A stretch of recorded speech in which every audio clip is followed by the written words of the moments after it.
Ibn Hajar awolereza Bukhari buli kamu tayagala bamuvunaane nako nti eno hadithi yagiteeka wansi w'omulyango omukyamu yagitadde wansi w'omulyango fulani nakyo takyagala. Obuzibu buli ku bawalimu okulekeraawo okugoberera irimu n'okwagala irimu seeka gy'asomesa entuufu okuva mu Qur'ani ne mu Sunna n'atandika kwagala muntu buntu awo obuzibu bwe buva. Mwetegereze nnyo ebigambo bya Libani bwe tebibeera bituufu. Lwaki tebibeera bituufu byagambira nti omuntu alina kumala kugamba nti kafuwadde. Nedda basiramu bannange abeera mukafiiri. Tewaliwo omuntu kugamba nti nkafuwadde ku lw'okubanga ngambye nti bakatonda basatu mu omu. Gamba nti nkafuwadde ku lw'okubanga namuzisizza ekitali Qur'ani ne Sunna. Gamba nti nkafuwadde ku lw'okubanga ntutta abakafiiri okubeera nga be bannange be bampa ebiragiro era byenkolerako. Tali muntu agenda kukyogera ne bw'oliwo oyagala otya. Ekyo basiraamu olw'okuba takyogedde kijjawo okubeera nti etteeka lya Qur'ani ligamba nti akoze ekyo ky'aba akoze wadde nga yatudde nti nkafuwadde. Kijjawo okubeera nti aba akafuwadde. Nedda aba akafuwadde. Mwetegereze ebigambo bya Yusuf. Tusaba Allah tabaraka wa ta'ala asima omusajja ono amuteeke mu bashuhada. Yagamba nti itiba'ul milla omuntu okugoberera enkola y'abakafiiri laisa sharutan tisika kwakkulizo an yakuna min khilali i'lani al-murtaddi min khilali i'lani al-murtaddi al-muslim sika kwakkulizo nti ono aba alutazza ono okuva mu Busiraamu n'agoberera enkola y'abakafiiri sika kwakkulizo nti alina kumala kulangirira nti nvudde mu nkola y'Obusiraamu ngense mu nkola y'abakafiiri n'olwekyo nvudde mu Busiraamu bilisaanihi ngalagira lulimi lwe. Nedda fahaza yandaru kino tekitera kubeerawo emirembe n'emirembe okukiwulira ng'omuntu akyogera fitaarikhi ne mu taarikhi okinoonya tekiriwo tewali muntu yali alangiridde. Era walaw kusira tibaa'ul milla ala al-i'laani bil-lisaani kiba kubeera ng'okugamba omuntu nti avudde mu Busiraamu alina kumala kulangirira mu lwatu nti nvudde mu Busiraamu kati ngoberera nkola fulaani. Agamba nti lamastata'ana wasfa al-munaafiqiina bi annahum ittaba'u millata al-kaafiriina tetwandikisobodde n'akamu kugamba nti omuntu omunnanfuusi aba agoberedde enkola y'abakafiiri aba akafuwadde tekyandisobose. Lwaki anti tasobola kukyogera omunnanfuusi kigoberedde enkola y'abakafiiri kisoboka? Nedda kisoboka kitya nga Qur'ani eyogera lwatu nti wa idha qaamu ila salati qaamu kusaala wa idha qaamu ila salati qaamu kusaala n'okusaala bajja ne bagira ki? Wallahi wa idha qila lahum la tufsidu fil ardi qaalu innama nahnu muslihun. Naona kama lwaki mulongosa munsi batatya fete tulongosa munsi amini lwaki mono na munsi bagamba dada fete tulongosa munsi wabula tulongosa buki bulongosa nolwekyo tetwandikisobodde n'akamu n'akeddagala kumanya munnanfuusi nti aba mukafiiri tuba kubeera nga tulina kulinda paka lwalirangirira. Simanyi bakitegerekese bulungi abakugu bwe batuuka awo nga maliriza ebigambo ebisooka bagamba nti buli lwalangirira n'agamba nti nze ndi Musiraamu najja ne muzikiti gwaffe n'asaala naffe tumukolera ng'Omusiraamu wabula tuba aba akuuma maali ye na musaayi gwe tuleme kubitwala nga mu lutaddi omukafiiri wabula nga kwakhira talinaayo ki kantu n'akamu. Basiraamu katukomaawo olwaliro ku nsonga eyo naye Allah azza wa jalla wanabakkiriza tujja kusinziiraawo mu musomo gwaffe ogujja okusinziira ku hazima okugoberera arrukuni n'okwesigamira abakafiiri bye tulabye. Njagala tuwe okulamula kwaffe ku sebyayi awatali kugoberera kwagala kwa myoyo gyaffe nga tuyita mu kuwuliriza bino.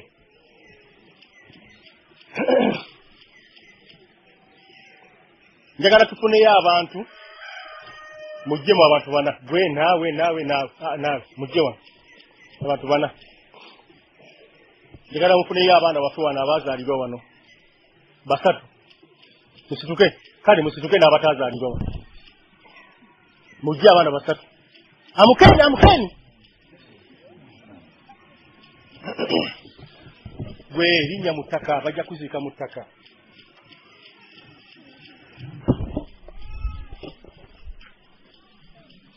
Mwetegereza ono yesebyayi watu bwawangadde yagenda wali ayongereko wali era oyongereko awo genda wano genda wali mujje mu abaana basatu mujje mukuje gwe jangu gwe dongo mujje kati Basiraamu Dokita jangu imirira wano gwa Abudu Kalimu Allah akutaasa okubeera ye mutuufu nze ntidde okugamba nti nze Abudu Kalimu ntidde kati basiramu Abdul Karim jangu dokita n'abaana ba Abdul Karim mu kusookera ddala yali mwononefu omuyaayi namba emu mu butadya kati ne Abdul Karim bano we bagoberezi be yali nabo mu buyaayi kisegedde bulungi akati njeto kyakolebera seeka kati buno bwe buyaayi Abdul Karim mwali naki n'abagoberezi be bano kisegedde bulungi bwawulira nga tutandise daawa Abdul Karim najja mujje mwe n'abagoberezi be najja mu daawa yaffe n'abeera wano n'abagoberezi be bambi mubalabe bano bamugoberera najja nabo n'abeera awo mu daawa yaabwe mu daawa yaffe ne tukola daawa ne tutambula tugende egindi bwakya ku makya Allah azza wa jalla n'atugezesa ne komera tebaamukubako omuggo mu kyenda nga tugenda mu komera nedda twagenda okuva mu komera basiramu bannange nga Abdul Karim mujjeni abavuddewo we twali ku busalafu azze wano ku batalafu abamukitegera bulungi ku bantu abatamanyi era abatakolera ku busiraamu abamukitegera bulungi basiramu bannange sawa bwakya ku makya nga wayise emyaka ng'ebiri gyokka Abdul Karim ne batabuka n'abatalafu bwe batabuka n'abatalafu n'avaawo n'abagoberezi be n'abagamba nti oli mubi Jamiru mubi nono mubi Kigundu mubi Allah mujulizi kwekyo najja wano n'abeera wano yekka n'abantu abalala yabasanga eyo London abazungu beera ne bamugamba nti owange okola ki wano atava wano kyabantuma wano najja kunoonya Jamiru mukulu alekeraawo okulwanyisa gavumenti ya Uganda kabazungu nti mmanya ge tulina wano temuli Jamiru mukulu si muzungu n'olwekyo tagira ki tabeera wano Abdul Karim ddayo ewammwe Abdul Karim n'asiba n'abantu be gwani gwe busalafu n'akomawo wano n'asooka ayimirirako wano n'abantu be mu batalafu ne bakukuta bwakya ku makya nga nabo tebifuna Abdul Karim n'agamba abagoberezi eti mujje ne baddayo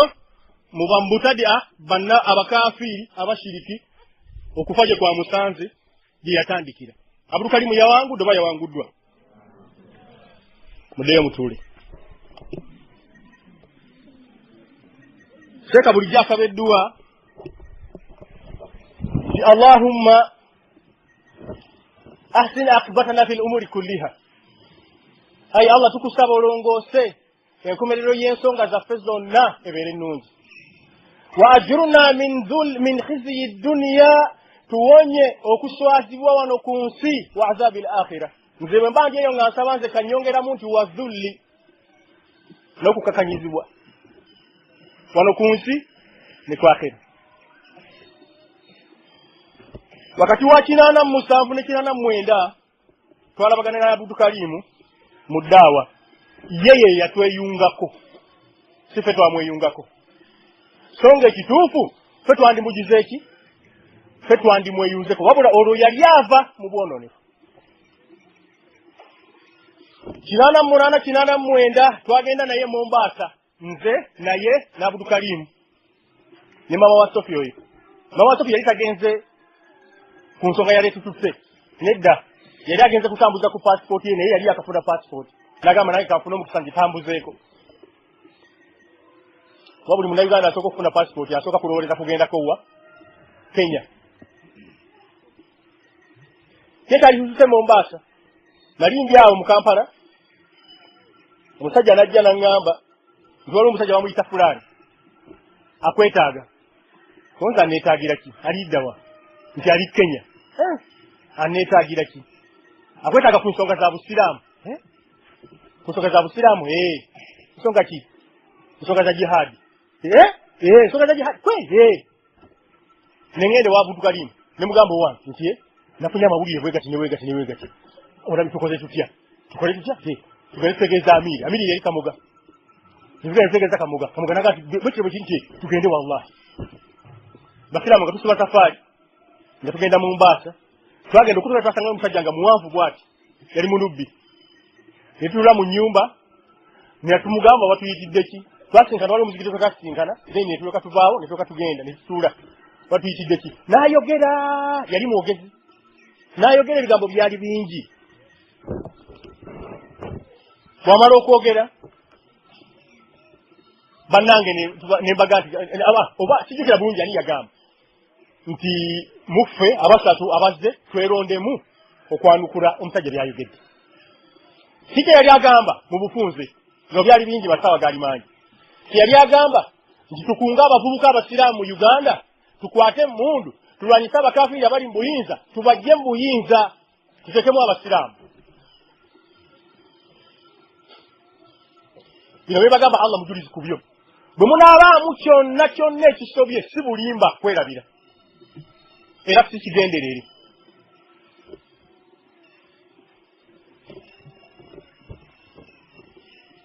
kati bannange ne balonda nti Jamiru gobo oyogera kyenava ngamba omusajja nti bisimillahi rahmani rahim tuli beteefuteefu okukolagana nammwe okukunga abavubuka bonna be munaayagala n'okutandika okulwanyisa abakafiiri kasita kibeera nti tugenda kweramuzisaako Qur'ani ne Sunna netunula ku bannange nga bonna banyenya bunyenya ki netunula erudda nga naye anyenya bunyenya ki Abdulkarimu ng'akola bukozi bwati awandika bwati ekkalaamu makulu nti kyeyogedde kyeki netunulira omusajja basiraamu tulina obuzibu basiraamu omusajja yannyogoga kuba yali ateze kututegeeza wa gy'ava yali atutegeeza nti ava mu nsi y'e Jidda awali petroli awali dola nga tumaze ffenna okakasa nti alulutalo telujja kutulema ate dola weegira ki omusajja yannyogoga ebbugumu lye yalina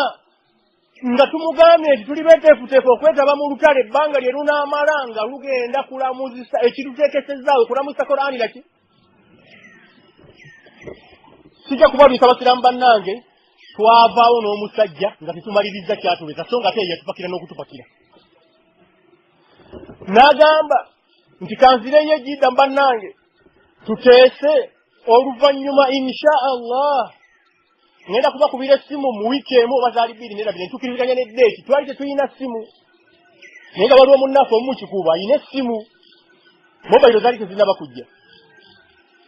netumuwa ennamba netumugamba oli kubaawo ku ssaawa bwe ziti ez'e Uganda nti ssaawa ne tugenda bwe mbaga seerabidde nsaba Allah nsonyiwe ku olunaku lwe twakola endagano teyakuba wabula yakuba nkeera oba kale kwolwo yakuba nga tulinze bwe yakuba kakakaka nzaani nze gundi njagala seeka gundi nti nzuuno wendi salaamu alaikum alaikum salaamu watambula bulungi alhamdulillah ateggwa alhamdulillah kaakati natuse wano ne bannange ne tugaayagaaya mu nsonga nga bwe twazigaayizagaayizaamu naye ne tugamba ku nkomerero nti yanga ffenna bwe tuli bantu ba la ilaha illallah tutandika olutalo inshallah Allah ajja kututeekeramu obulungi ne mugamba tetutandika lutalo nga ekitutandisa kwe kweramuzisaako Qur'ani ne Sunna n'agamba nti nedda wabula tutandike nga ffenna bwe tuli basiraamu ba la ilaha illallah ne mugamba nti nedda Allah tatukkiriza n'omubaka we kulwanirira kitali Qur'ani naki na Sunna essimu n'enjizaako okuva olwo tulisinkana n'ekwatira ne tusituka ne tugamba ne tugenda agambye eki atugamba mbuno tebalirede kulwanirira Qur'ani na Sunna baana kulwanirira muntu ajjembo afuge nga naye alina erinnya ly'Ekiwarabu ne tugamba sekanaga tetukkiriza sheekh ne tutambula ne tugenda ebyo tubyerabira ne tubivaako zendi basebo okuva olwo 1989 twatandika haraka ey'okukuŋŋaanya emmundu nga kye kitukuŋŋaanyisa emmundu litakuna kalimatullahi hiya al-uliya obusiraamu bubeere nga bwe bwaki nga bwe bwawaggulu obusiraamu tebusobola kubeera nga bwe bwawaggulu abakulu nga bwe butulamulako bwe butufuga okuggyako nga bukuumibwa mundu Allah yagamba mu Qur'ani suratul Hadid naga tu anzalna al-hadida fihi ba'sun shadidun wa manafi'u lin-nas wa liya'lama Allahu man yansuruhu wa rusuluhu bil ghaibi fihi ba'sun shadid wa manafi'u lin-nas nzalna sayuma mutaka mubisimureyo allamnahu sanu'ata labus lakum nzalna sayuma mutaka mubisimureyo mubikolemu emiwulenge mubiwagale bikola olutalo ebimu ebyo tubaite tubimanyi eyabitonda yatugamba nti fihi basun shadid bikola olutalo basiramu basahaba okutegeera obulungi ayi eyo bajja olwalero bawulire basooka bweyakika kuba basahaba fihi basun shadid nga balabye emirambo emitwalo 7 gigudde bafudde abakafiiri amini bafudde basahaba ne basahaba n'abaana b'abasahaba okutegeera ayi eyo nga balabye emirambo 7 ebadiri ng'ebitala bye bigigize eki naye ate era mwalimu ne bamalayika okutegeera aye nga balabye olutalo fulani oba kadisiya oba tabuki oba muuta oba ani nga balabye naye nga bitala nga temuliimu kintu kyonna kibwatuse naye basiramu basahaba olwalero okubagamba nti fihi basun shadid ekyuma kikola olutalo olw'omutawaana bajje bawulire mota eyitetu bwetomera ettaka bakakasa nti kituufu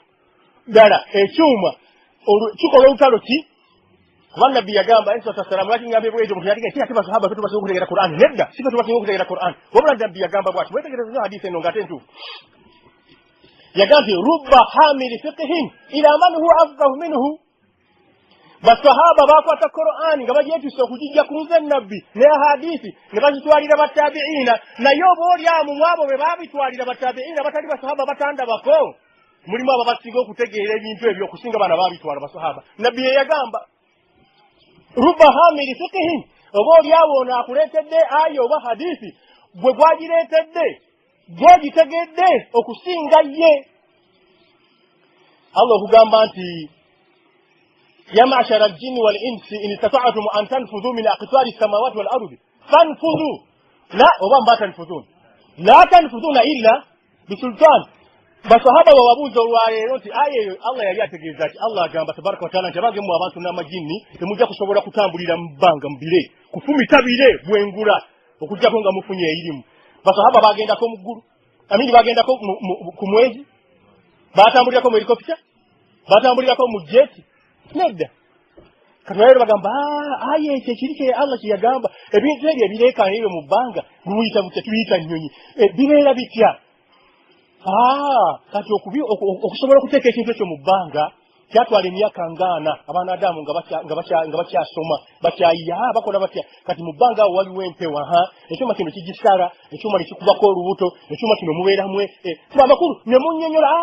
illa bisultaani Allah yagamba nti temulisobola kutambulira mu bbanga okuggyako nga mufunye erimu kyekyo amakulu baleeta aya eyo naye ate ffe bagireetera eno tetugitegeera amakulu netugiteka Allah n'agitutekera ne mu nkola tetugiraba netubeera nga tetwagitegeera ate nnyo okusinga bali abataalabako aya eyo ngegenda mu nkola simanyi bamutegere kye ŋŋamba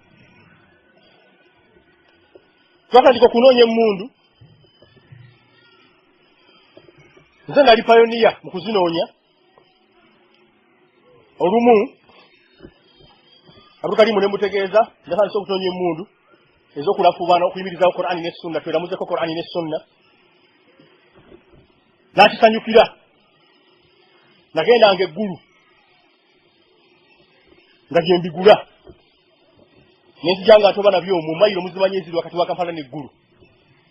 olulala kiro olulala ddi kukalumaawo nga waliwo bulooka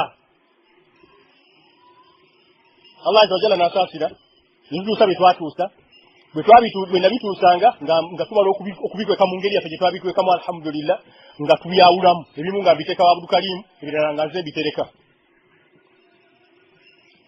kasebo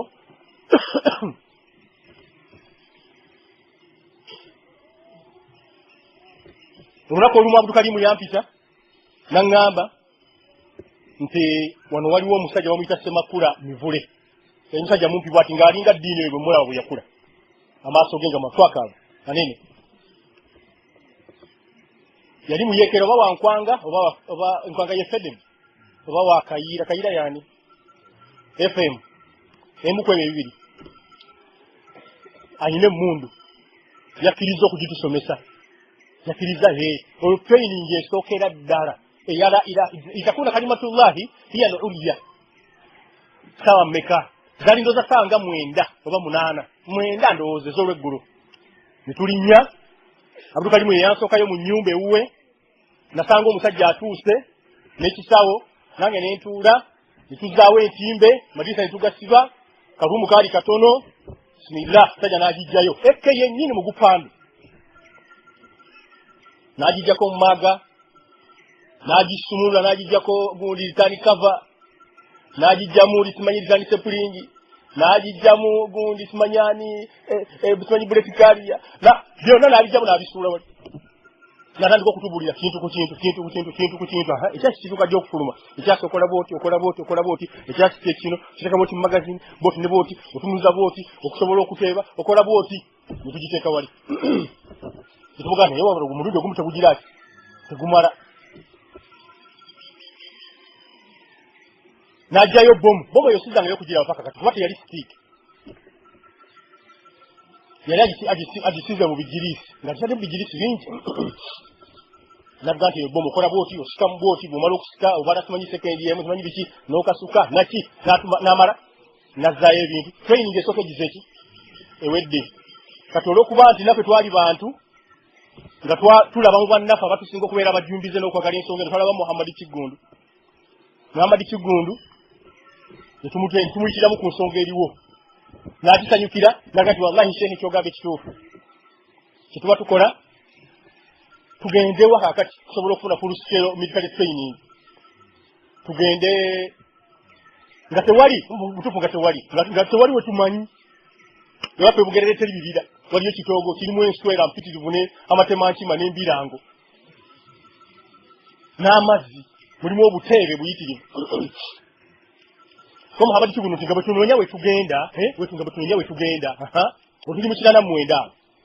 nze nina poloti yange gye nasikira ku lw'Emasaka bayitawo Namagoma ku ddyo otabako booti katono mundaawo weeri poloti tugende awo emmanju awo tutandikire awo Allah ajja tubikkirira wallahi la ilaha illa hu temulooza nti byali byakusaga era nitugenda era training netandika ne Bahudu Serunjogi Basulaimani Sozi n'abalala nengamba Abdulkali muntu olabye otya twongerekaani naga nti Seko Bedi ono muntu mulungi tye nengenda nengamba Seko Bedi saba Allah asiima omusajja oyo amusonyiwe ebyamusobako n'agamba nti nzikiriza Seeka ate n'aleeta ate amagezi amalala mangi n'agamba tutandika okunoonya emundu kyekyo netugamba nti tutandika kunoonya mundu ku full scale bweti amakulu kati tugenda nyama kunya walwiti bade tugula buguzi mutere kyo nze nali ninawo sente ku bantu abo bonna nga nina n'emmotoka ezikola taxi nga nze ngula nze nsasula ne tutuma abantu waliwo akabuka bakeetaka Habibu kaasiramu kabusiramu sikumbe nefakti ennaku zino kaddayo ne kalutadda akafiiri kati nga ketuluma kaali kayekera kamanye ebyemmundu nga ketutuma kagende kagireki katunoonye ensonga eyo mbanne baka abaali abayekera katuguze kati kumbe kuba kaali kabi kati kumbe katuleeteranga emmundu nga munda ebintu ebimu tebigiraki tebirimu naye nga tefe tetubimanyi ekintu gundi fulani tekirimu nzijukira emmundu emu diru yali eyagala n'okuyiika yali ku lw'entebe waliwo ekisajja simanyi bayitawo jimu simanyi fitness center waliwo ekisajja oba kiki aliwo simanyi waliwo ekibumbe kinene wekiti ku luguudo nga kikozebwa ekitagakono makulu mbu kiri fiiti awo bagamba mbu Kaliisa oyo munnamadiina wagenda awo neyeeyambula neyebaka ku kiriri babalaya ne batandika okumunyiganira mbu bamukola massage munnamadiina oyinza okumubuuza nti Iseeka kikozesa kino kintu yaki mba ndi ku ddaawa bali bakabakazi njagala kubakoowoola naye naye ayagala kubeera mukulembeze waki wa busiraamu basebo Seko Bedi olunaku lumu ne tuketta kuleerwawo wansi ensambya bw'oyimirira bwoti mu buzigite Nakasero wansi eri ng'okkiridde ku madaala wansi ku luguudo olwo olw'Entebbe awo wali olengera wali ndoza yali leero station yawo waliwo omusajja ng'alina piki nga gye twagala okusooka okumugyako bwe tumala okumugyako tubeere ng'otugenda kutandika okunoonya nayo emmundu ennene kati bannaffe bwe baagenda okunoonya emmundu nze nno nga tebanzikiriza kuba olumu twali oludda lw'eggaba abantu bange ne banyiiza mpaka twali tumaze n'okuva eruzira ne banyiiza nga beekwata musobooza abo Bahudu Serunjogi bano ne bagamba nti nze ŋŋenze kuzeenoonyeza kati ne baddawo ne baalaba nfulumye oba nali nfulumyeko kati waliwo omuvuka nga biyita Abdallah Kato n'agamba nti bannange temukkiriza Seeko okugenda ekisooka talina nangoye endala okugyako ekkanzu ananoonya temundu mu kkanzu basebo abaana bwe bagenda mbaana abo gwenzijukira yali Sulaimani Sozi bagenda okunonya emundu diru netatereera neyiika katono bafiireyo oyo Sulaimani Sozi yali muvuka muto myaka 18 ne bamukuba omukono guno ne bagutolamu ebitundu bibiri naye ekifaananyi tekinvanga ku mutima nalaba Sulaimani Sozi twalina obuzibu amawulire ne gajja nenziruka bangu negenda ndoza gatukira Abdulkarimu najja mangu ndoza balina kiro emanga serabidde nabagambye nsaba Allah nsonyi kye nerabidde kuba ndi mwana Adamu sigendera kulimba najja nambuulira ebibaddewo tukoze tutya kuba twayina emmotoka nze nayina emmotoka emmotoka yange ekomawo ekiro nitambula nitukola kyo omwana tumututte bamusibye omukono bakoze eki naye kijukira nalaba omwana oyo ku William Street mwetegereze omwana tetwagala ddeyo waabwe bagenda kumubuuza gye bamukubidde omukono kikitawe kinajisifu nga tekitwagalira ddala nga kitutaddeko olukongolo ffe twayonoona omwana wakyo oyo omuvubuka namulaba nga afuuwa ng'omukono agwanise bwati ku vivi ng'awuliriza irimu wali naye ng'omukono gwe mukutufu ng'afuuwa bwati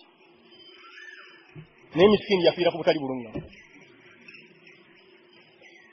nga tulina okulaba wawaasula ekyomukisa bulungi mu biseera ebyo wano wansi ku William wano waaliwo hositeeri ey'abaana abapya ey'abasiraamu se yali ekulira omusajja nga bamuyita Ojjuku Ahmad yafa kakati nga engeri Ojjuku Ahmad gye twali naye awo ku William awo ne ba Abasi Kirevu bamuluta kati nga kiba kyangu nnyo okuteekayo omuntu waffaawo n'awangaalira awo n'omwana watu yabagira kati olwokuba yali muvubuka muto omukono gwayunga mangu walira enamudu nekintategeerekeka basiraamu bwe twategeeza Kamoga netugenda kutandika okunoonya emmundu twagala kuyimirizaawo Qur'ani na Sunna tewali tebijja kusobola kutuyimirirako okujjaho nga tukuza tuyina emmundu abakafiri kyebaagala kye batukozesa olwaleero bateekako ono ku bukulembeze enkya bateekako oli gwe baagala omukulembeze ajja ng'ajjawo n'aliwo ow'obusiraamu ng'ateekawo omulala omukafiri Museveni yayogera mulaba bwenti ku TV nga bikyali e Uganda mbu some Uganda Muslims are for Iran, others are for Libya, others are for Gaddafi, others are for Saudi Arabia. Where am I Muslims? La ilaha illallah Muhammad Rasulullah. Mbu abasiraamu abamu be Iran abalala be Libya. These Muslims, what is wrong? Abalala be Saudi Arabia abange baluwa mulira B abuuza nti abasiraamu baluwa ababe naye abasiraamu mwensonga abasajja bokutuka okwepampaliga bwe bati ekyo tuyimiriza obusiraamu bwe tulaba kukuta emmundu tuyimiriza obusiraamu abasajja abo bajja kutunya tebajja kutumanyira tujja kukola obusiraamu bwaffe mu ngeri entuufu nga Allah bw'ayagala tabaraka wataala nombakawe basiraamu twagenda ne tutegeeza Kamoga n'agaana n'agamba nti apaana tetunoonya mmundu za kuyimirizawo Qur'ani na Sunna nitumugamba nga tuli basiramu nga tulina Abdulkarimu nti la ta'ata li makhluqin fi ma'siyati al-khaliq tewali kugonera ng'ojeemeddani nakile ekifaananyi ekirinva mu kifuba kyange twali tuvudde muziki kyendakasondooze ebiseera byali bya asiri nga tumaze okustaara nga tukuŋŋaanye nze Obedi Sheikh Obedi n'omuntu omulala nga tutese era twali tupanga kati kumanya nga Ibuliisi mbi Kamoga kono naye yakerewa okustaara najja nga obudde bugenze n'alinnya waggulu endakasero muzikiti n'atusanga nga tutule tuli mu kafubo olwali okutulaba bwati n'amanya nti abasajja abo bali kubiri ekifaananyi kino kirinva ku mutima gwange yayimirira mu mulyango n'agamba nti Sheikh Obedi nze bwati bwe yakola bwati emikono ng'agamba nze sibiriimu nze temubinteekamu wallahi bwati bwe yagamba twamufaako Obedi yamufaako wallahi nze twamufaako Allah azza wa jalla n'atusaasira abasiraamu ne tunywerera ku kituufu okutuusa mwaka gwa 1990 bwe magaseera bidde muzijjukize 98 diyo twagenda ku Supreme Council kyenda nga kutandika kyenda mugumu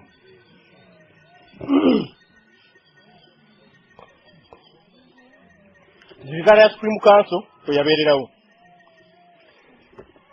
olwo lwe twasembayo okwogera n'Abdulkarimu nga ffe tuli basalafu ekigambo kye nasembayo okuwulira nga kiva mu matuuge yaŋŋamba nga nfuluma nti watawakkal ala Allah saba Allah akumalire omwesigamire kyekigambo kye yasembayo okwogera nange nga musalafu nga nange ndi musalafu era neŋŋamba nti bisimillahi tawakkaltu ala Allah wala hawla wala quwwata illa billah nitugenda ku Supreme Council ebyaddirira mbimanyi nitugenda eruzira n'asigala ebweru wabula kino mukyetegereze ngenda okuva mu prison kati mutegedde embeera gye nagenderako eruzira mutegedde ekyaliwo mutegedde entegeera yange nga bwe yali n'Abudu Kalimu ne Sekobedi ne bannaffe abalala bwetyo bwe nayingira eruzira kati nga nze ndi ruzira ngamba ati kasita bannange bagize eki kubanza eruzira nagenda ne Sekobedi yali kyali kizibu nnyo okunvaako era twagenda naye era twawangalanga naye n'ebitabo bye nawandiika eruzira sinamu na kubikuba infacti bikyalina mu mukono gwe yabiwandiikanga nga nze nsoma nga mugamba wandika kino awo sazaamu tereeza nga tuli mu kaluumu kaffe nga manyi nti munnaffe ali bweru tunagenda okuddayo nga nyina wakize eki twatuuseeko nagenda okuddayo basiramu bannange nga ku mugendo gwe twaliko yaguvaako abakafiiri kye baakola nga bamuyita entiisa yali y'amaanyi basiramu bannange wadde wano nga tunyumya mbunyumya nti ne tugenda ku Supreme Council ne tugenda eruzira temulowooza nti kyali kyangu entiisa yali y'amaanyi nnyo okumanya nga yali y'amaanyi yabuutikira eggwanga lyonna Kampala yasalwako okumala amasaba nga gavumenti emanyi nti bawambye ekibuga bakiwambye naye nga twalina mayinja na biso okumanya nga entiisa yali y'amaanyi yabuutikira eggwanga lyonna abasitalafu baabayiga ku buli muzigiti mu ggwanga lyonna we baali era ne babakwata twalwana n'abakafiiri nga tuli Supreme Council ne tutta abakafiiri bana cash abapoliisi nga balina emmundu balina tiyagaasi balina ebyasi ebiramu balina n'embwa ne tubakuba ne tubagoba n'emikono n'amayinja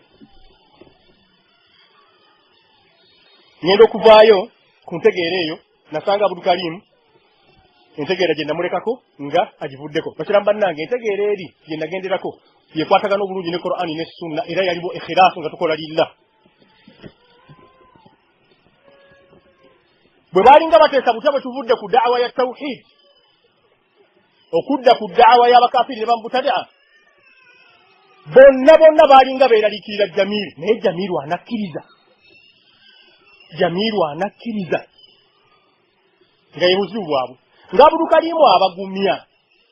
ng'abagamba nti Jamiru mumundekere nze nja kumusobola nga bamweregera baga naye omusajja oyo onoomusobola omusajja oyo anakkiriza okuva ku bintu ebyo basiramu bannange la tahsabuhu sharran lakum bal huwa khayrun lakum gaseka byetutegeezeza Qur'ani bwetyo bwegamba bannange okugenda kwaffe ku Supreme Council n'okutta abakafiiri n'okumala omwaka gumu kitundu ebiri mu kkomera ne tuvaayo twavaayo nga obusiraamu tweyongedde ekitiibwa abasalafu na kututya oba twavaayo nga tukakkanyiziddwa twavaayo nga tweyongedde ekitiibwa na kututya nga ne mu kkomera bwennyini batutiiramu era ng'ekivumo kye basinga okutuvuba ekinene mwatta embwa za poliisi ekyo kye kivumo asebo nagenda okudda olunaku lumu bwe nakomawo natuukira Nakasero biseera byange bya zuhuli awo nayimirira ku muzigiti ne ŋŋamba abasiraamu abaaliwo nti bwe tubadde eruzira tulabye ebintu bingi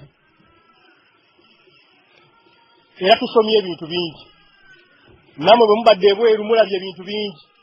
era musomye ebintu bingi tuleete mpolampola ebintu bino bye tusomye eruzira ne bye tulabye nammwe bye musomye ebweru ne bye mulabye tubiyingiraganye empola bikwatagane bwe tunaabireeta omulundi ogumu bwe biti tekijja kusoboka bigenda kuyiika byonna bijja kutoberekana biyiike bwetyo bwe nabagamba nensimbula ne ŋŋenda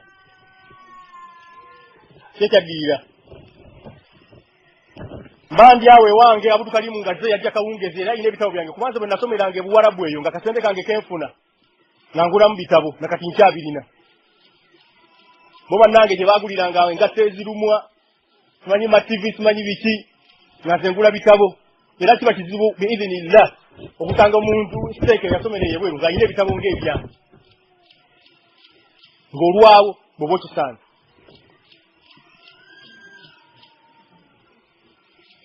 bwe yajja ewange nga akomezaawo n'ebitabo byange yali azze kulwana nange twali ne maama wali kyaddi oyo mu nju n'ateekayo ebitabo n'agamba nti ensonga endeese okutegeeza twagala tuddeyo ku nsonga gye twaliko twagala otambuze obusiraamu nga bwe tugenda okukutegeeza okutambuza obusiraamu nemugamba nti ogambye eki temwagala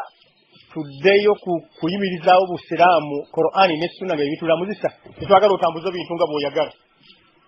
oyinza okuba nga olina endaba yo gy'olaba naffe tulina endaba yaffe gye tulaba basiraamu mwetegereze ebigambo bya Abdulkarim bw'atyo bwe yaŋŋamba Allah mujulizi kwesibwe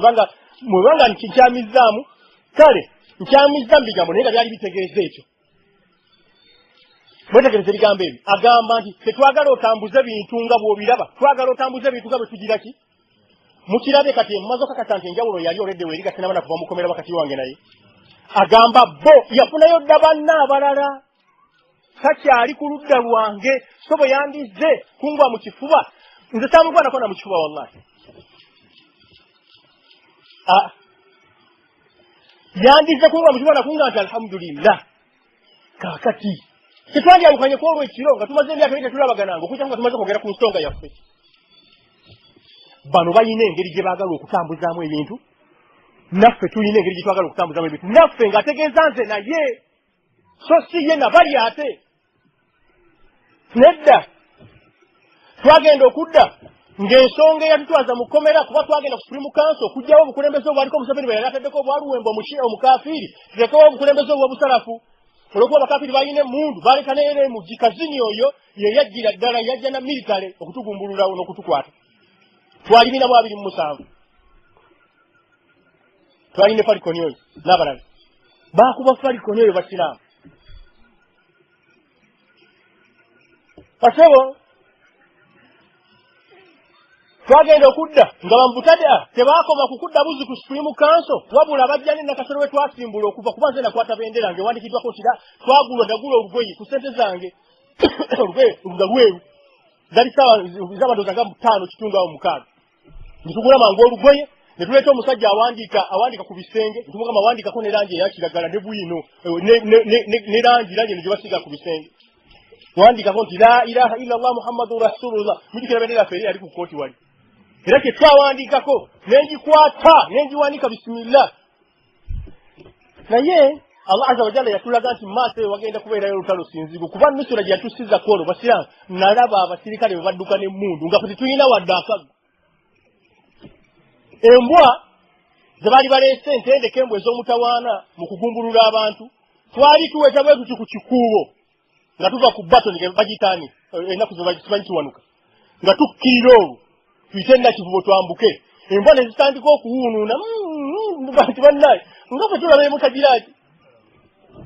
lwaki temutuleka ne tugenda ze zaakulembera abasirikale nga zidduka nga tujja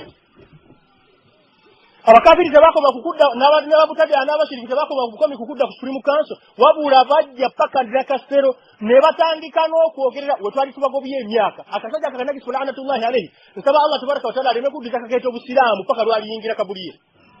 kuba yabuvaamu n'abulwanyisa n'okubulwanyisa nga kyalwanyisa akitegedde bwekyo bwe nasabira Seriyali basiraamu olumu twasisenkanako ne Seekalwazi ne Abdulkarim oyo nga tuli mu pulaani yakugenda kutta Luwemba olwaleero ate Abdulkarim mu butadde yennyini omushiriki gy'afiiridde Seekalwazi ekkanzu agifundikidde mu empale ŋŋumu nze musikini nga siinayo mpale yonna ŋŋumu eno zino empale zazikozesebwa amapeesa nga nina biwale bino ebyeru ebyambalirwa mu kkanzu nga siinawo empita okujjako nga bammanyirawo nti oyaani okubayo abasiraamu abasajja abo baali bali balwazi abo Lwazi yayimiririra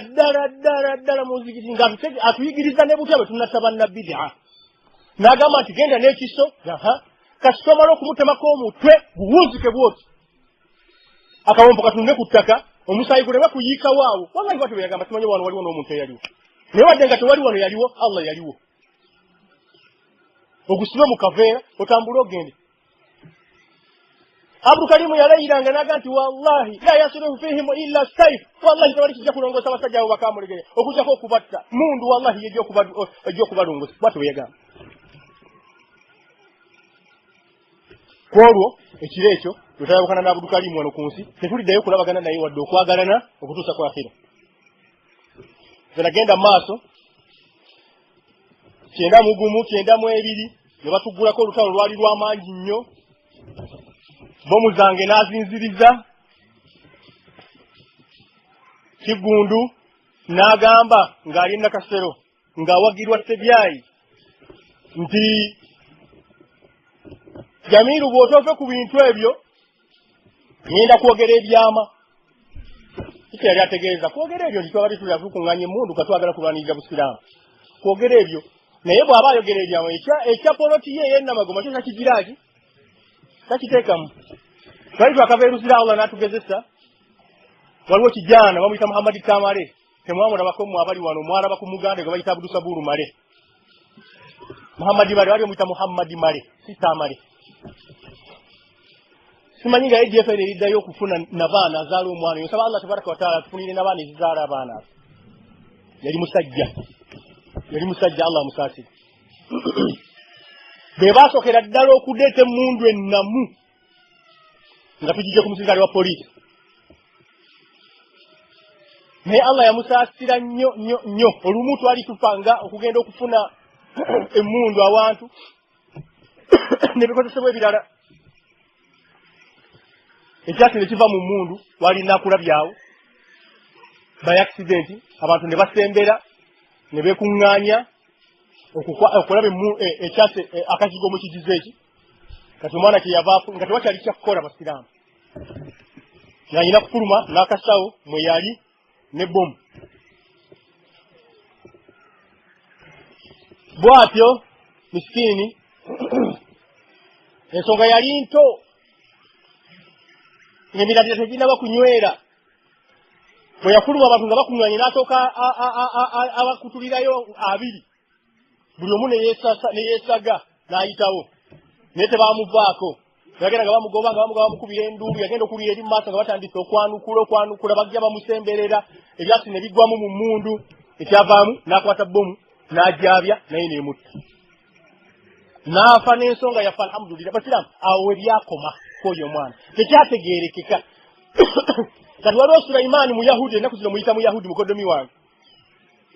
Lwaki Omuyahudi yamala okumanya n'agaana okukolera ku kyategedde n'akirwanyisa n'alwanyisa n'abo abakikoleddeko. Oyabeera Muyahudi oyo kijana Muyahudi sirowooza nga liddayo okuluŋŋama. Obusiraamu tebuzannyirwako kinabagambye nga ntandika nti kola byonna byokola naye tolwanyisanga ki obusiraamu. Bwe yajja bw'ati awo ku nnyumba twali tulinawo endagaano nga tamanyi biki bibaddewo nga bamukwata nga bamutwala. Bwe bamutwala ku poliisi ewandegeya yannyumiza basiraamu Allah yina obuyinza bannaye. Bakukutte nga muli bayeekera ne bakitegeera naye ne bakuta bwe batyo n'oteebaza Allah ate n'ogenda kumulwanyisa onoomuddawa. Obuli atamanyi bwa kika kya waggulu nnyo basiraamu bubi nnyo. Omusirikale wewandegeya yamugamba yamutunuulira bw'ati nga muvubuka muto n'amugamba ti mwana wange olutalo munaalusobola lwe mugudde ku gavumenti nkimanyi bulungi temuli babbi. Ngako kamugamba nti tuli baki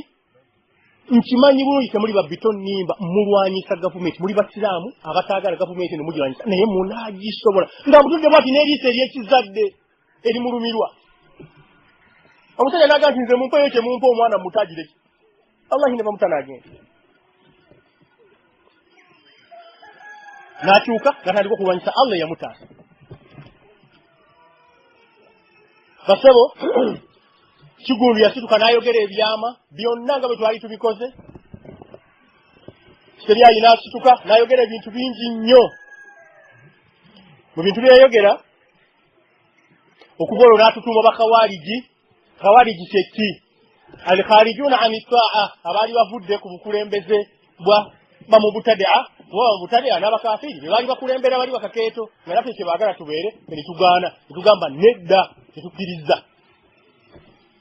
Biseera byali bizibu nga tuli ne bateeka buyikwabo tusaba Allah amusiime omusajja oyo. Wayo bateeka bannange be nali nabo bwe twanyweranga haidari nsaba Allah tabaraka taala amuseeke ekikolimo kye kaddayo okumuwa obusiraamu kuba yabuvaamu abulwanyisa ng'agenderedde. Obusiraamu bakola ki haidari? Basiraamu tolwanyisanga obusiraamu kola byonna byeyagala naye tolwanyisanga ki? Okufaafaganirwa kugenda kubeera kwa lubeerera tekulikyuka wadde okuvaawo emirembe n'emirembe. Sebyayikwolwo ne batandika okutuyita bakawaliji n'alagira nti mbalagidde mubakube Seba Amiri ng'agamba Kakeeto mubakuba abantu abo abajja Miiru abalemedde ku bintu ebyo bintu ki Abdul Karimu yali akimanyi nti abalemedde kukwagala okweramusa ku Qur'ani ne Sunna mubakube yagamba nti wallahi ne babeera ne bwe mumusanga ng'ali ku mulimu omulungi ng'okusaala mukole ki ne bakuba abantu bannange basiraamu bakuba abantu abamu ne bafa mu basalafu ne babakutula emikono engalo bakubanga abantu ne batema emiranga ku biragiro bya Sebyayo naye Sebyayo abantu abo walagira babakubire ki lwakuba bagemedde Allah n'omubaka we nedda lwakuba baali bagala kuteeka mu nkola Qur'an ne Sunna kyekyadirira basiraamu bannange ekyadirira Allah azza wa jalla yatunyweza ne tugenda mu maaso n'ensonga zaffe zetwaliko mu kusooka ala wa huwa iqamatu shari'illahi fi ardihi ekuyimirizawo Qur'ani ne Sunna era ne twawukana ku bantu abo bw'oba oyagala okulwanyisa obukyamu tomala kubuyingiramu kububeera naawe olyoka obulwanyise nedda ekyo bw'okikola obeera naawe ogenda kufuuka bukyamu odde eno ku bbali n'okowoola abantu bave ku bukyamu buli badde eno awalungi gwe naawe gy'obeera oli basebo twagenda mu maaso n'enteekateeka zaffe ne tugenda Buseruka ne tunoonya ekifo training n'etandika omusajja yasooka yagala okututraining nga baali bamuyita Kayiza yali musirikale wa Idi Amin edda yalinga abeera yitendera awo ku lw'embalala naye yanaafaka yafuuka mu naafuzi laanatullahi alayhi saba Allah tabaraka wa taala neme kuddayo kumuddiza busalafu paka lwali musinkana mu busungu obujjuvu obutaliko bukendeevu naye yatuvaamu n'atuwaayo era n'atunoonya nakati akyatunoonya twatandika okugenda ebuseruka tukole training tweyawule ku bakafiiri tusinze Allah tabaraka wa taala nga bayagala okumusinza abakafiiri ne batulumbayo February 1995 olutalo ne lutandika wakati waffe n'abakafiiri Sebyayi okuva mu 9 yabadde akutte bendera y'okulwanyisa tawhidi mu Uganda alwanyisizza yatambula buli kanyomero konna teepu za Jamiru mukulu ezaali zituuse nga zisomesa abantu tawhidi zisomesa abantu okubajja ku byonono ku tasfiyatu nufus okwerongoosa okudda ku ludda lwa Allah n'omubaka we buli wamu yatuukawo asobole okuzzaayo abantu ku kikyamu yavumirira yajerega yakkakkanya naye yuthabbitu Allahu alladhina amanu bil qawli thabiti fil hayati dunya wal akhirah wa fil akhirah Allah yatunyweza basiraamu tegaali magezi gaffe okutya kwali kw'amaanyi wallahi nga bw'owulira omuntu akoona engatto ku lubalaza lwo obunyume bw'emizigo mubumanyi oluusi ekkubo libeera ku lubalaza ng'omanya nti bangize eki bankimye naye kale kaŋŋende biidhinillah yayogera buli kimu ekibi byesiyinza kumalayo Allah azza wa jalla nga bwe yagamba nti ma yalfizu min qawlin ila ladayhi raqibun atid olutalo lwe baalutandika naye tebasobodde kulukomekkereza lwaki anti gwe baalwana naye takoma ye Allah jalla wa ala abadde payoniya yabadde omukulembeze akutte bendera mu kulwanyisa okweramuzisako Qur'ani ne Sunna nga tabyagalira ddala ng'ayambibwako bannamadiina banne okumanya nga yagenda wala mu kimu ku bye yakola ebyewuunyisa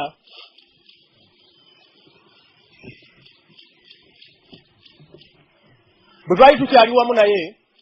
ze nasomera Buwarabu bwe nasomerayo ebbanga lye namalayo nafunayo mikwano gyange kati bo nga bagagga balina ssente bw'agira nakubira essimu n'akubuuza oli otya Jamiru ogyebale biki oyagalayo kati nkugulireyo kati biki bwe bityo kityo Allah kyanakusobozesa akale ng'akuweerezayo $500 akuweerezayo $10,000 akuweerezayo wahakaza kati basiraamu kye nakola nengamba Allah ayinza okunzita ate ssente eno musajja ayinza mu mwezi oba myezi 2 nampayo $500 ssente zino tezituyamba ku mulimu guno Allah bwanzita kitegeeza nti ssente ziri tuba tetukyanzigiza eki tezikyazifunye kyenava mpita Abdul Karimu basiraamu eno nsonga nkulu ne muzza ku bbali ne mugati omanyi Seruganda nti waliwo omusajja bwati ne mukwano gwange nnyo yajjanga ne ku university eyo n'andaba naye mu emyezi 2 agira nampaayo 5 agira nampaayo kati zesente zino bali tujja tukozesa kakati basiramu nange nali muvubuka muto myaka 20 nange nandibadde njagala $10 olwa $1 nange ngulemu poloti nga bannange bagizaki bakolamu poloti naye nga ate ngulamu byakulwanyisa kutambuza abantu kudde eno genda mu ddaawa kola ki ne mugamba kati omusajja ono amanya ge ye gundi abeera gindi eno enamba ye yessimu Allah ze wabanga badde antwalidde awo omumugamba nti mukwano gwe yagira ki yafa naye emirimu gya ddaawa gye yaliko gikyagenda mu maaso oboolyawo Allah tabaraka wataala ayinza namwe okubayamba kuba yo Mwarabu tabangako sente nti ngula ebyokulwanyisa apaana yampa sente kulya na maama wange oba na mukyala wange oba naki basiramu okubayanga so yagenda wala yakwata essimu bakalaamu n'awandiika ebbaluwa bweti ng'agamba Omwarabu nti Jamiru yalutadde yava mu busiraamu toddangayo n'okumuwa sente ye akozesa endagiriro gye nnamuwa wallahi naye nga bwe nali ngimuwa Abdulkarimu saamugamba nti okolanga bwoti era nagenda okuddamu okugenda n'omusajja ate ayogera ate ne mu lutaddi ekya Abdulkarimu oli kiddawa basiraamu nabagamba bwe tubeera bufitina wano oyogera ebintu bingi okola ebintu bingi naye ekivaamu olunaku lukyalumu ku makyanga byaggwana dda ne bakuteeka mu nsonda bw'omu ng'ogenda kwanukulira buli kintu wallahi kale bw'oliba wali ku ludda olutuufu alhamdulillah ekyo oliba omaze okukiwangula zino ensobe bwolyawo Allah alikuddiramu naye bwe kiri kitya nga wali olwanyisa oludda olutuufu ate n'oyogereramu ebikyamu n'okoleramu ebikyamu fatuwa ze wayise ezo ogenda kuziddawa Allah mujulizi wa Siraamu ffe tetwatta abantu abo batarafu naye nga nalina obusobozi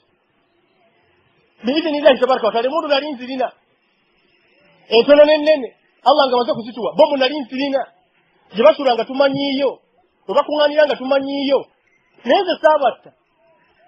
saabatta mu kiseera ekyali kisingaddewo okubeera kituufu nga bwe nandibase buli muntu yandisanyuse naye nze saabatta naye bo baatutta wallahi Allah kekyo mujulizi n'omukubala waffe bwe batta baamutira bakisi basebo buli lwokubanga amabega obusiraamu amabega kakasa nti tobulwanyisa toboogerako ekigambo kyonna ekibi gwegenda lulwo abakafiri be yakolerera okubasanyusa Abdulkarimu be yakolerera okusanyusa n'okusiimisa bwajja ku makyanga bamwefuulidde ne bamukwata ne bamusiba ne bamukuba emiggo ne bamwambula ne bamuleka nga nnyina bwe yamuzaala ne bamuteeka awo bagenda ewe ne bamukuba ne bayima eri waggulu kakalina nga bakasuka eno wansi ebitabo bye yali alinawo ne boonoona buli kimu abakafiri bennyini fe yatwawukanako ng'atidde obubi obuli mu bakafiri ngazze ku ludda lwabwe asobole okubuwona yabuwona basiraamu la okana nga bamututte ekatojo bwe bamutwala ekatojo ne tugamba bannange wadde nga twafuna obutategeeragana n'abasajja abo baaliyo ye Lwazi Bahiga n'abalala era tugende tubayambe tubalete tubalage ne tawhidi tubategeeze nti linuriya Firauna wa Hamana tubalage Firauna ye yali Abdulkarimu Hamana ye yali Lwazi gundi oba yali ani yali Qaruna ndowooza Bahiga kwawe bamujirimiina basatu abo baali ab'omutawaana ennyo ku mulebe gwa Nabbi Musa tubalage kye baali bataagala biki kino kuba ekyo ekibonerezo kyokka kikumala ekibonerezo Lwazi kye yafuna ngazze wano n'awangalira mufe yatuuka yina n'azimbye ebigere baamukuba abakafiri ne bamusibanga n'okulaba ate olwedde n'amaaso ge gaali tegalaba bulungi misikini n'ajjamu obulwadde oba yalwala kibumba oba kiki nga yafa muswavu kuba yatulwanyisa omusajja oyo basiraamu nga tetumukubyeko wadde olwina olwo wallahi wadde okumuvumbako ekigambo nayogera naye ne mugamba nti ndagidde abasalafu be baalinga mulwanyisa be baalinga mukakkanya bakutambuze bakutuuse katungulu ku lutindo mu paaka bakute ogende tetukwetaaga waawo ddeyo bakafiri basiraamu Allah mujulizi Lwazi yagaana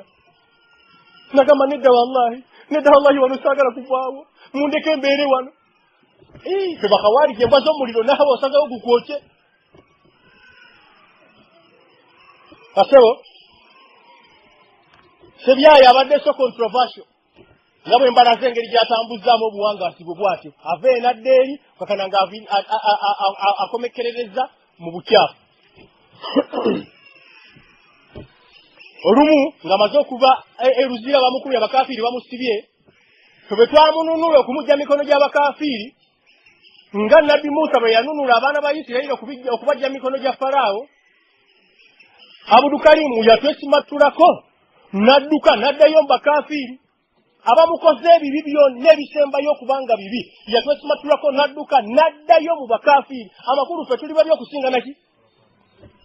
nkugamba saawa genda mbandi wendi nga mpulira nti Abudukalimu yatambudde n'agenda e Bungereza ng'akunoonya gavumenti yamuwadde ssente ye ne Kamoga bakunoonye bakutegeeze nti lekera awo okugirwanyisa osabe kyonna ky'oyagala. Misikini Abudukalimu Jamiru tabeera Bungereza era teyalaba ku Jamiru bwe yatuuka e Bungereza ng'agamba gavumenti y'e Bungereza nti nze nziruse bali baagala kunzita. Tunulira misikini tagala kuddayo abazungu abamugaa nti olimba ddayo aba bakutte Abudukalimu ng'alemerayo basiraamu Allah okumanya ng'alina obuyinza. Abudukalimu Allah yamukkakkanya ng'ali Bungereza n'atuuka n'okusaba atefe aba ADF nti mumpeeyo ak'okulya. Okumanya nga Allah muzibu enkola ye gy'akolamu. Allah mujulizi ku arushi ye ne ngamba abasiraamu okumanya nga omusajja yonze basiraamu nali mwagaliza obulungamu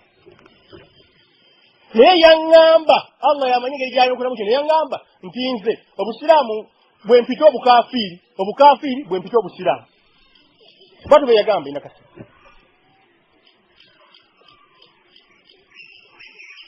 ne ngamba abasiraamu abatanafu ne bangamba tukole tutya seeka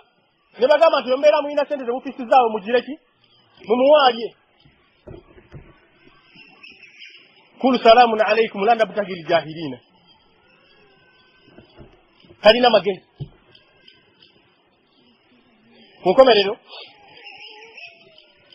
yankubira essimu nagirikodinga njirina nakati nengamba wallahi shehe abantu bonna banneefuulira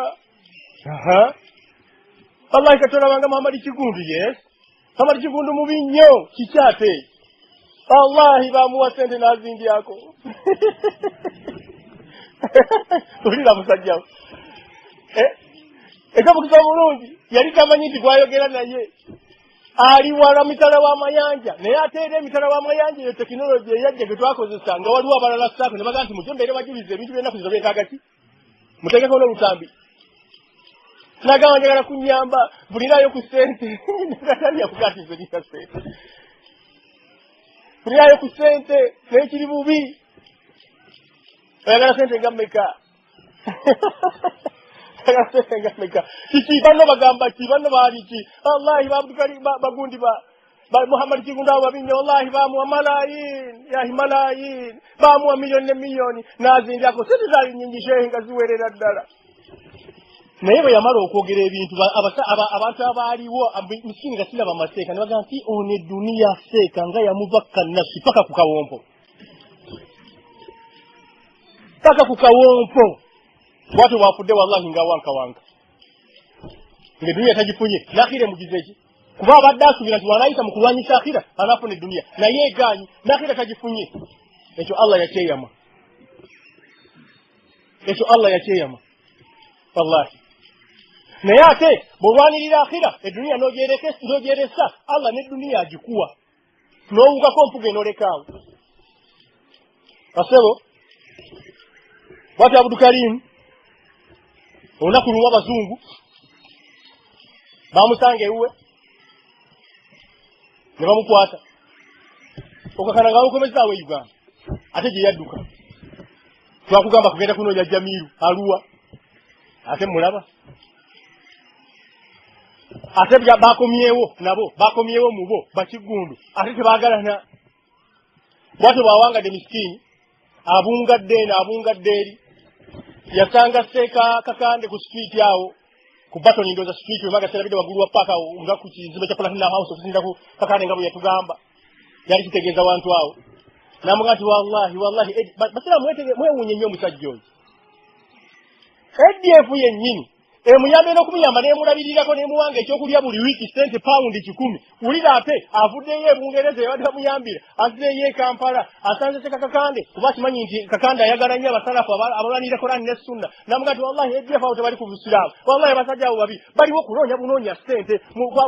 bululu gwa kunoonya sente tebalina kye bakola wallahi tebali ku busiraamu tebali ku Korani na Sunna tebali ku jihadi temugenda ku bantu abo wallahi omusajja we batubiyagala wamu n'obulungi twe twali tumukoledde wamu n'obulungi twe twali tumukoledde bwatyo bateekawo ekibiina nga Seeka bwe yatugambye nti hayatu kibaaril juhala ekibiina ekigatta ba ulama ab'omutawaana ennyo abakugu mu masala naye wali we twatadde obukyafu Sebyayimo yatandikira we waali Kamulegeya awo basiraamu Kamulegeya yalwanyisizza buli muntu yenna abali ku kigambo kya tawhiidi okuva lwe yabeerawo omusajja oyo obuwangazi obwo bwonna bumaze mu kulwanyisa busiraamu oyo Kamulegeya Sebyayi yayimirira n'atugamba tumuttire ddala wallahi Allah ajja kutuwajjana balikejjana abasajja abo wallahi balikejjana abasajja abo bwatyo bwe yagambanga nebukedde ku makya ng'atugamba nti Kamulegeya ye mukulembeze waffe tugende gyali tubeere naye era agenze okufa nga bawangala nabo baatuula nabo ne bateesa Allah tusaba Allah tabaraka wa taala abeere nga atuwa enkomerero ennungi bayawukana ne Kakeeto bwe yatukubira n'okututta n'atutta olw'okuba tumujemedde nti ali ku ludda lw'abakafiiri na bannabbidaa n'atukuba ate ye bwatya ku makya nga naye ayawukanye naye mu bigambo bye yayogera Sebyayi oyo nga mujulizi Allah tabaraka wa taala mujulizi ku byo olunaku olumu waliwo omuvuga muyita Hasani yamusanga e Makka ku Kaaba wennyini n'amugamba nti omusajja oli amakulu Jamiru omusajja oyo mwamukwatirwa bukwatirwa nsaalwa omusajja batu yamugamba omuvuka batu yamugamba omusajja oyo mwamukwatirwa bukwatirwa nsaalwa omusajja oyo Sebyayi yagamba bannange Allah alina obuyinza basiraamu ekimu ku byengera Allah byampadde mu buwangazi bwange ng'ogyeko ekyokufa kyatwatera embunda kyali kyengera kinene nnyo basiraamu bannange Sebyayi okwawukana ne Kakeeto abantu mwenna we mwandifunidde amagezi ne mumanya nti Sebyayi mukyamu Jamiru ye yali omutuufu Sebyayi we yaddidde mu bannabbidaa aseeyo myaka gye7 nga giggwako we mwandifunidde amagezi ne mumanya nti alhamdulillah bulijjo tubadde tulowooza nti abasajja bano bali ku busiraamu naye ekituufu tebali ku busiraamu mwandifunidde amagezi ne mudda ku butuufu ne munoonya Jamiru wajjaali myaka gye7 nga giggwako kubanga Bakamulegeya bali tomanyi nti daawa yatandika myaka gya 79 nga Ijamini yakagenda ate yejjazze mu bashiriki Bakamulegeya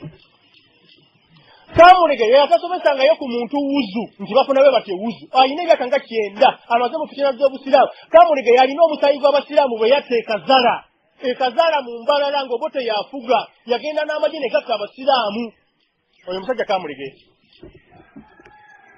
tasomesanga ku muntu nti wuzu bagifunabe bati nti aya Qur'ani eno egamba bweti asoma miryango gya Barizanji na mawuledi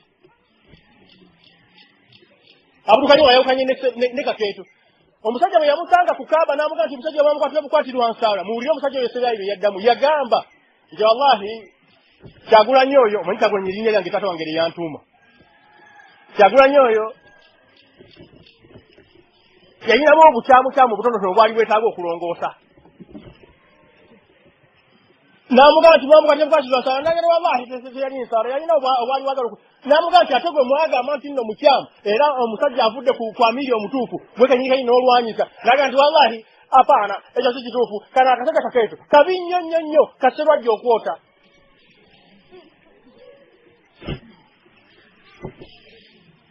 enkomerero ebadde ki basiraamu nabadde ndi wano nga 23 neefuna amawulire nti Abdulkarim Sebyayi yabadde wakati w'abantu 10 nakula bali lwakutaano wakati w'abantu 10 omusajja najja naye engeri gye yakikozeemu omusajja atekwa kuba wa gavumenti. Lwaki atekwa kuba wa gavumenti? Kuba yabaddeko abamukuuma. Yazze n'amusanga awo oyo Seryayi ngali wakati w'abantu tamanyi na kigambo kye yasembezaayo kwogera, n'amutegulira emmanduso y'emmundu teyawulidde bwevuga, n'amuyingiza ebyasi bibiri teyanyeze kigambo. Safari dhalika ma kunta minhu tahid, ekyo bulijjo kyobadde odduka Seryayi. Olwanyisiza obutuufu baayogerera ddala abo Basebyayi n'ekigundu nti tetujja kukkiriza abantu batono abo kutuleetera mitawaana. Ekyo bulijjo Sebyayi kyabadde ng'atya nga kyatayagala kimutuukeko. dhalika ma kunta minhu tahid waltafati ssaaqu bissaaqi ila rabbika yawma idhin almasaq. Entumbe bazigase ku ginnaayo ila rabbika, olwaleero ddawa Allah gw'obadde olwanyisa. Yazzeeyo bamuzise simanyi wakiso mulimbo byemuddabu by'omukafiiri omunyiwa mwenge simanyi akola biki manyi biki ye yagula mbu bazikemu abasiraamu.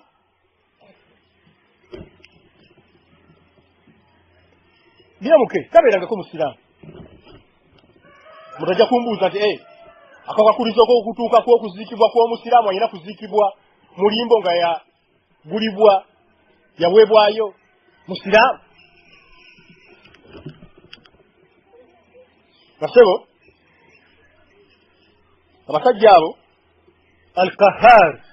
Allah azza wa jalla yamukase n'amujja mu nsi gy'abadde alulunkanira kwabadde asinziira ku lwayo okulwanyisa obutuufu. Bino byewuunyisa. Omukulu wa poliisi gwe bayita Kale Kayihura yategeezezza bannamawulire nti the government received the news of his death with shock and disbelief. Gavumenti yafunye amawulire g'okufa kwa Sebyayi mu kyekange ky'ekika ekyawaggulu era yabadde egaanyina okugakkiriza. Yagambye nti mangu nnyo nga naakafuna amawulire ago nakubidde president okumutegeeza okufa kwa Sheikh. Asiraamu oyo aba akyali seeka wa Allah na mbaka we ng'ayigiriza Allah na mbaka we byayagala nga bw'afa Museveni yasooka okubikirwa. Era pulezidenti n'ampa olukusa makulu n'amuwa ekiragiro nti genda okubagiza famire ya Sebyayi ku lwa gavumenti. Basiraamu muzuukuke mutekeyo amagezi. Lwaki olwaleero Museveni abadde ayagala Sebyayi? Olwokubanga Sebyayi abadde akola Museveni byagira ki? Byayagala. Bannange Sebyayi we yafiiridde abadde akyali ku principle oba abadde yawangulwa principle? Nabagambye nti ngenda kubasomera kye bayita hazima okuwangulibwa mwe kennyini mubeere nga mweronderawo. Basebo bino mbyetegereze. Olunaku lumu nga tumaze okuva e Mombasa nga Abdulkarim mumaze okumutegeeza kiki enteekateeka gye tugenda okukola, tutandika okukuŋŋanya emundu wallahi tutandika okukuŋŋanya omundu seeka naki agenze ne ku mizindaalo asomesezza obulungi bw'okubeera n'emmundu. Yaŋŋamba nzikira twali ludda lw'emulagaawo nanga nti Sheikh ensonga gye tuliko olwaleero ya jihaadi fakad haana kituuse ekiseera hajurul awtan tugenda kusenguka kuwaŋŋangusibwa wa sujun n'okubeera nga tugenda mu makomera. Naye Sheikh Sabur tujja kuteeka butego okugira ki okugumikiriza bwatyo bwe yaŋŋamba. Naye qawlun bi afwahihim kigambo ekiyita obuyisi ku nnimi zaabwe naye nga bifo byabwe tekiriimu. Olunaku olumu yali ng'ayogera Nakasero bino byonna bituufu. Yayogera ebigambo bingi kwolwo n'atuuyana n'agamba tinnasobya. Yagamba nti nasobya. N'agamba nti bannamadiina muli babi nnyo. Bwatyo yagamba. Yagamba bannamadiina muli babi nnyo. Mmwe mwaleeta abantu ng'abo bajjamiiru ku busiraamu buno okubeera nga bebasomesa obusiraamu mmwe muliriddawa. Bwatyo yagamba. Mmwe mukoma wano mbeera mu bizinesi zammwe temufuddeyo kusomesa busiraamu. Abantu ng'abo ne bajja ne basomesa obusiraamu obukyamu. Bukyamye lwakuba Jamiru yava e Luzira ng'akyali ku kye mwaliko kati bwe bukyamye nga tannagenda luzira nga mukyaliwa mu bwali butuufu. Yayogera ekigambo yagamba nti bannamadiina bannange bambuuza nti lwaki okolagana n'omusajja oyo, lwaki okolagana n'omusajja oyo, lwaki bamubuuza lwaki okolagana n'omusajja oyo gwe munnamadiina munnaffe, ate obeera otya okolagana n'omusajja oyo ayagala okweyimirizaho Qur'ani ne Sunna. Abakulu nga kibategeeza so nga ate enkola yaffe butayimirizaho Qur'ani naki lwaki gwe okolagana naye. Wallahi abasajja abo mbaddamu ne bagamba nti abantu bamwagala, nange kyenva mbeera mu bantu abamwagala. Bati bwe yagamba mutekewo enjawulo wakati w'ebigambo ebya Abdul Karim bye yayogera n'ebigambo Sheikh Obedi bye yayogera. Sheikh Obedi olumu yasisinkana Kyanjo Hussein mumanyi Twagutu ali mu parliament mumuyitanga Lati oba Uzza.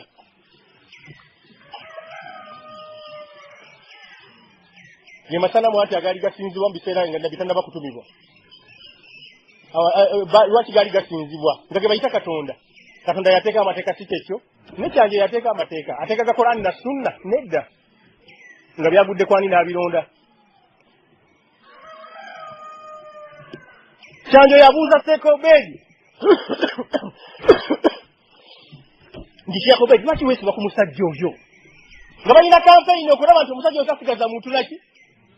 lwaki weesiba ku musajja oyo. Sheikh Obedi yamuddamu ekigambo Allah amusaasire ku kyo, nammwe mukiramule ku kya Abdul Karim kye yagamba nga bale bamubuuza nti lwaki weesiba ku musajja oyo, nabaga nti ati abantu bamwagala. Omuntu w'amagezi yasoma Madiina n'ofuna ne digiri, oyinza okwagala omuntu olw'okuba abantu bamwagala, nedda oyagala omuntu lwakuba ali ku butuufu. Sheikh Obedi yaddamu Kyanjo n'amuga nti omusajja oyo namulabamu obusiraamu,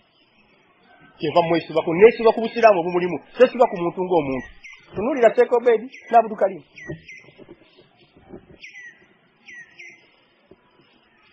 Ekirala olunaku olumu omusajja okumanya nga yali controversial yasanga Sulaimani Muwonge ku muzigiti ku William n'amugamba ali eri ku muzigiti e Nakasero wa Abdul Karim avumirira tuli bakawaali tusaana kutta batukube tuli mbwaza mu muliro tetukola bikyamu basiraamu temubigenderako naki. Bwe yasanga Sulaimani ku William kuba Sulaimani mu kiseera yali tannaba kuluta dda kwonooneka n'amugamba nti Sulaimani kuba yali akimanyi we twaberera ne Abdul Karim nga tunaba kugenda luzira nga kimanyi tuli ne Sulaimani abo bavuko we tukola nabo be banoonye emundu naki. Abdul Karim n'agamba Sulaimani yamuyita emirundi ebiri Sulaimani nam sibagaana kukola.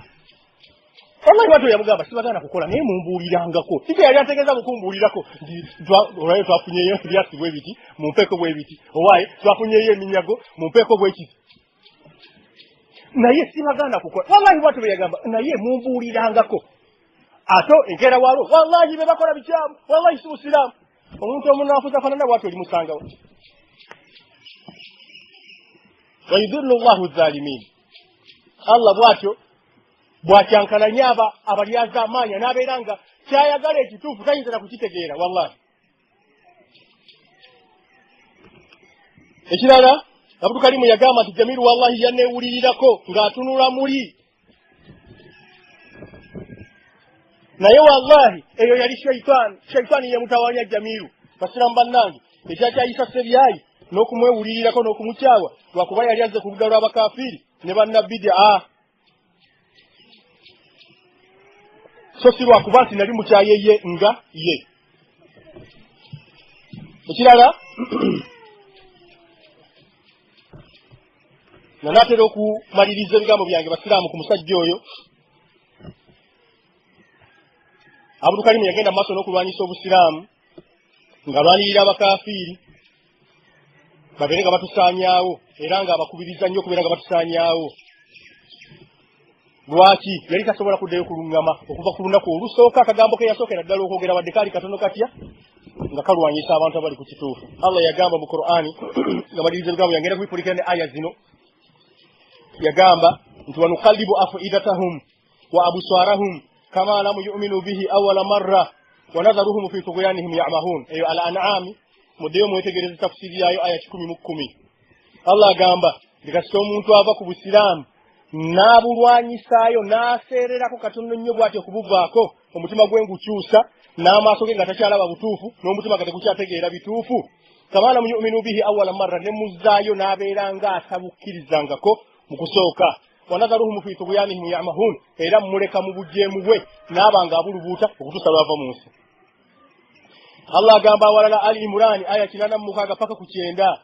kaifa yahdi Allahu qauman butya Allah bwe musubira okuddamu okuwa omuntu obulungamu kafaru ba'da imanihim nga yakafu wala oluvannyuma lw'okubeera nga yali mukkiriza wa shahidu anna rasula haqqa n'akimanya nti Allah gyali era ayagala kulamuzisako Qur'ani ayagala kulamuzisako Qur'ani ne sunna yakakasa nti omubaka gyali wajaahumul bayinat n'obubonero ne bubajjira obukakasa nti ddala ebyo bituufu wallahu la yahdi alqawma adh-dhalimin Allah talungamya abantu bali az'amaanyi ulaika jazaohum nga bafaanana ngaabo empeera yaabwe anna alayhim la'natullah mazima ddala baliko ekikolimo kya Allah wal malaika ne bamalayika babakolimira wannasi ajma'in n'abantu babakolimira bonna khalidina fiha bakubeera mbibonerezo la yukhaffafu anhum al'azab tebalikenderezebwako ku bibonyobonyo wala hum yunzarun era tebalirendiikirizibwa ila allazina tabu min ba'di dhalika wa aslahu okujjaka babeera beenenyezza ne balongoosa kigundu nkuyita okwenenya era olongoose funa ekyokuyiga mu kufa kwa Sebyayo bate tekisuubira nti anaafa era tubate tekisuubira nti anaafa kati funa ekyokuyiga mu kufa kwa Lwazi funa ekyokuyiga mu kufa kwa Abasi Sebulime funa ekyokuyiga mu kufa kwa Nuhu Kibuuka kibale nti yali yafa funa ekyokuyiga mu bannaabo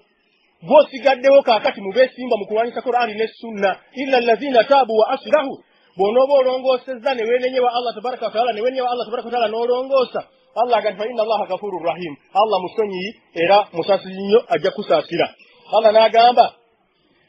inna allazina kafaru ba'da imanihim mwenna abaawakanya Qur'ani ne Sunna n'okubirwanirira okubiyimirizaawo tumazdadu kufura bonoba oganye okwenenya n'ogenda bugenzi maaso n'okubirwanyisa lan tukbala taubatuhum Allah tali ekitala kigenda kutuuka nga Allah tajja kukkiriza kwenenyaako ulaika humul dhallun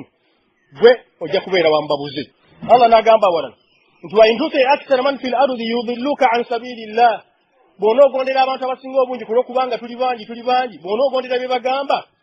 yudilluka an sabilillah bajja kukubuza okujja ku kkubo Allah tabaraka taala lyayagala anti in yatabi'una illa zanna bagoberera kulowolereza wa inhum illa yakhrusun batebereza butebereza ati wali wano watufu tugezeko ku kino tukole ku kino songa ate obutufu obuli mu Qur'an ne Sunna bote bwetaaga kutebereza wabula oteeka buteesi mu nkola eyo al-an'am 10:16 Allah n'agamba alladhina yasudduna an sabili law yabghunahu iwaja abantu bonna abalemesa abantu okujja kukubali Allah tabaraka wa taala ngabe mwawulira Sheikh Awasa bwe yatubuulira wano nti yagenderera esimanyi mu kaalo kaawa n'akola da'awa ey'obusalafu Musala Foundation n'akowola abantu ne babeeranga 200 Abdul Karim n'agenda bonna n'abalutazza ne batandika n'okulwanyisa abaagala Qur'ani ne Sunna ne babagoba ne babatema n'ebiso oyo Sebyayi ekyo likiddawa Allah basiramu obusungu bwa Allah bwayitirira ku muntu akafuwala ate n'agamba n'abalala bakafuwale obusungu bwa Allah bwayitirira yaganja innal ladhina kafaru wasaddu an sabilillahi zidnahum azaban fawqa al-azabi bima kanu yufsidun abantu bonna bampakanya ne baganda n'abalala okunzikiriza abanzikiriza ne bababonyabonya balekerawo okunzikiriza ngenda kuba bazaamu ebibonerezo emirundi ebiri kuba bayonoonanga kinene nnyo mu nsi Allah bw'atyo bwe yagamba tabaraka Allah agamba alladhina yasudduna an sabilillahi wa yabghunahu iwaja abantu aba bajja abantu ku kkubo lya Allah tabaraka wa taala ne balikyusa ekibadde ekituufu ne bagamba abantu ndi ekikyamu ate ne bagamba abantu ndi kati kyekituufu Allah agamba tabaraka wa taala in yattabi'una la Allah agamba tabaraka wa taala nti wahum bil akhirati kafirun abantu abo babeera babakanya okusisinkana ulaika lam yakunu mu'jizina fil ardi bakimanye nti tebagenda kunnemesa nze njo okubalemesa Allah watu yagamba basiramu Allah azza wa jalla yaqulu al-haqq وهو أحكم الحاكمين وهو خير الفاصلين يقول الحق الله تبارك وتعالى وكيف لا يقول الحق وهو الحق الله قال لم يكونوا معجزين في الأرض وما كان لهم من دون الله من أولياء يضاعف لهم العذاب ما كانوا يستطيعون السمع وما كانوا يبصرون الله قال تبقى كن مثال نبدأ وابولا تبينا يوم تاسا ينالي بيميليدا أتالي الله تبارك وتعالى ngenda kubabazaamu ebibonerezo kunaku lw'omusango anti nabawa amatu tebagakozesanga mu kuwulira era balinga n'okulaba tebalaba ulaika allazina khasiru anfusahum abo nno baafiirwa emyoyo gyabwe baagizikiriza wadalla anhum ma kanu yaftaruun byonna bye baalinga balimba nga bagunjawo obulimba ku Allah tabaraka wa taala biggwawo kwolwo olunaku lwabeera asitudde okudda gyendi wallahi n'alabanga byonna byali bubuze byali butaliimu wabula nga nekiyali anoonya nakyo agenze takifunye. Allah agamba la jarama tewali kubuusabuusa annahum fil akhirati humul akhsaruun nti ate no gye bazze ewange ku akhira ate gye bagenda okusinga okubeera abafiiriddwa wano ku nsi kalekaleko wabaddewo abakyabawo ekitiibwa kale abalala babayisaamu amaaso babanyooma babakkakkanya ne bava ku butufu naye waliwo ababadde bakyabawaana babayita sheekhe babayita ne ku mikolo naye la jarama tewali kubuusabuusa olunaku lwe balidde eno gyendi bo bali mu abo abagenda okusinga okubeera nga bafiiriddwa nnyo basiraamu tuzira katukomaawo ebigambo byange byenjagadde okwogera kwa Abdulkarimu Sebyayi kuba twabanganako naye mulimu guno ne mbasomera tebayita hazimu okuwangulwa wesalire olaba wa Sebyayi agenza awangudde emyaka gye gyonna gyamufaaki juhudi gye yakolanga tutambula nabo eyo busoga waweeyo palisa wa emyaka gye gyonna gyamufaaki ng'agenza okufa afudde alwanyisa ebyo bye yasimba ng'alwanyisa n'abo banna abaasigala babirima babikoola babitemera babifukirira tusobole okukula n'okugenda mu maaso afudde baalwanyisa abeera nga aviiriddemu awo era abeera nga awanguddwa. Basiraamu ebigambo byange ku nsonga eyo bikomye awo bino mubiwulire bigenda kubayamba asala Allah tabaraka wa taala abeere nga atuteeka mu baddu be abanaafuna enkomerero ennungi wa an yansura jamia almujahidina fi kulli makanin wa halin wa sallallahu wa sallam wa baraka ala Muhammad wa ala alihi wa sahbihi ajma'in. Basebo